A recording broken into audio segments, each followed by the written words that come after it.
Hello, welcome to another Tuesday evening prayer at 7.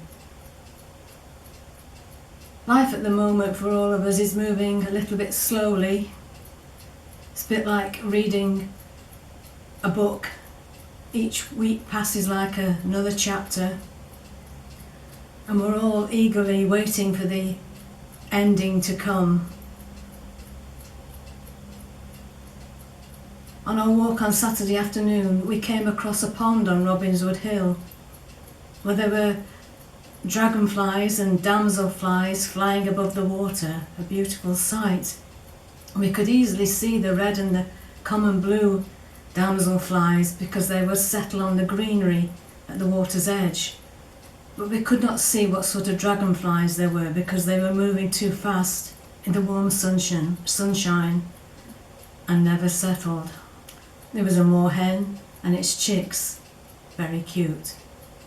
But the biggest surprise of all was to see a terrapin sunning itself on a log at the far side of the pool. Presumably somebody had dumped it there, and it was about 9 inches across and maybe a foot long. So it may have lived in the pond for quite a long time. This evening we are going to visit a much larger body of water, the Sea of Galilee, and Mark's account of Jesus calming the storm, which is shown in Rembrandt's painting, The Storm on the Sea of Galilee. He shows the frantic disciples trying to wake Jesus, who is in the stern of the boat. He paints the scene as dark and foreboding, something that would have been very real to these disciples that night. If they had been washed overboard, it was unlikely that they would have been able to swim to the shore, as it was much too far away. So naturally, they were very, very frightened. Can you imagine yourself in this scene? The waves are crashing into the boat, and you're getting really cold and wet as it fills up with water. You're bailing madly to stop the boat sinking, whilst the wind moans loudly in the rigging, and your little boat shudders as it is tossed about, and it seems as though there is no escape from the squall. The disciples were used to sailing on this lake with its sudden storms, so this one must have been exceptional for them to not know what to do. Their only answer is to wake up Jesus, hoping that he will have the answer. I'd like to show you a short animation that depicts the scene described in Mark 4, verse 35 to 41, and the spoken words are from the NIV.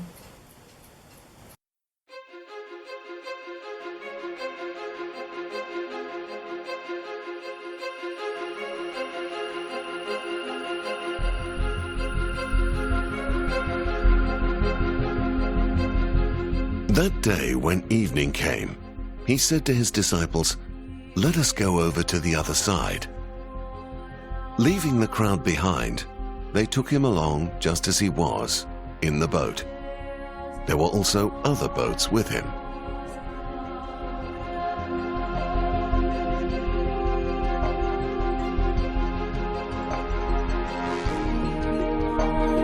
A furious squall came up, and the waves broke over the boat, so that it was nearly swamped.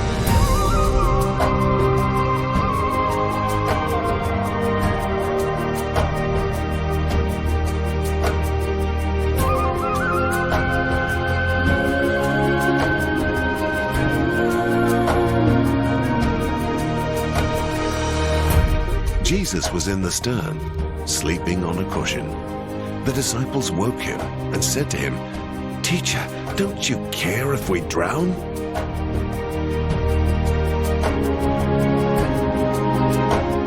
He got up, rebuked the wind, and said to the waves, "Quiet, be still."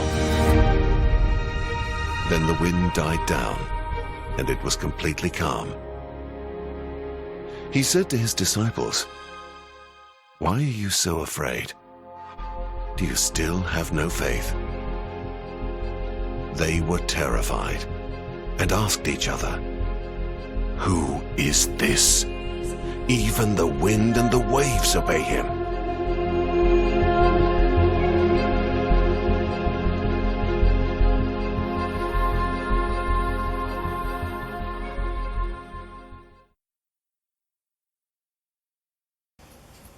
All the disciples could see in their panic was the storm, and so their first words accused Jesus of not caring, despite all the evidence to the contrary. They shouted to Jesus, "Teacher, don't you care if we drown?" And that's verse 38. Jesus' response was to get up and order the wind and the waves to be quiet, a complete reversal of the previous situation. Jesus had heard the disciples cry for help and stepped in, but once the storm had been quieted, he rebuked them for their lack of faith, but they were terrified by his ability to calm the wind and the waves. Despite witnessing many miracles, Jesus still had the power to astonish them. More importantly, he wanted them to learn that they could always depend on him to rescue them from the greatest storm. Sometimes in this life, we too find ourselves tossed about like a small ship on the high seas. We experience knocks that seem to hit at the very root of our being, and yet Jesus hears our cry for help and calms the storm within us. We may have become comfortable in our sheltered lives, and then, as though out of nowhere, we're hit by events that seem to be bigger than we can cope with. Events that would sink our little boat unless we get help immediately. In that place of pain, we long for justice, but we can also desire revenge. If only we could get our own back, then maybe it would help to soothe the pain that we feel. But that is not God's way. If we take revenge, then we are merely returning evil for evil, and that is not a good thing, as it just continues the pain. And it may even result in further damage if the person retaliates. The Lord will ensure that whoever caused your pain will get their just deserts in his time, because there are always consequences to sin. We have to place the situation into his hands to deal with the one who caused the hurt, but more importantly to deal with us so that we can walk on and continue to serve him.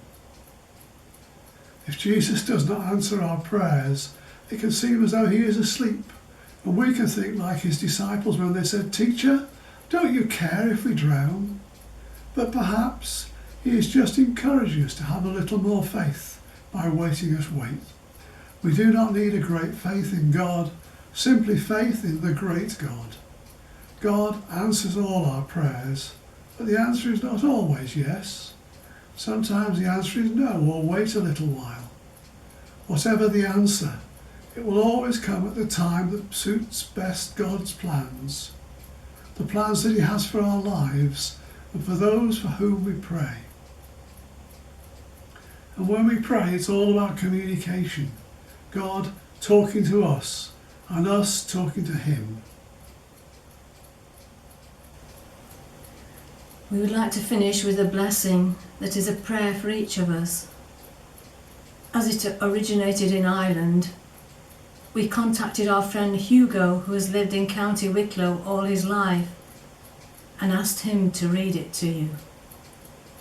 The background music is called Down by the Sally Gardens, and all the photographs were taken by us when we last visited Ireland.